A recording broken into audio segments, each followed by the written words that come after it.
আজকে মধুপুর এলাকায়, ডিগলিপুরে যে মধুপুর এলাকায় আছে, সেই মধুপুর এলাকায় একটি ভক্তিময় পরিবেশে স্থাপন করা হলো, যেখানে আমরা গিয়েছিলাম।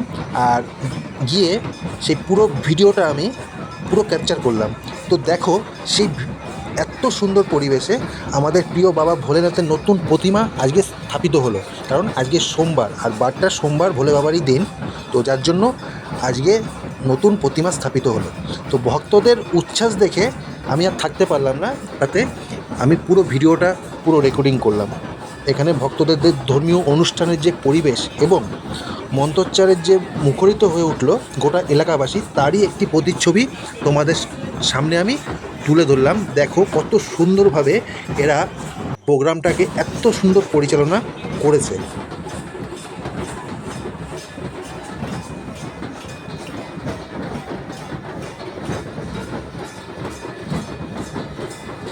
আর এই ভোলে বাবার যে মূর্তিটা যে তৈরি করা হয়েছে, এত সুন্দর তৈরি করা হয়েছে, এটা মেনল্যান্ড থেকে কারিগর এনে তৈরি করা হয়েছে।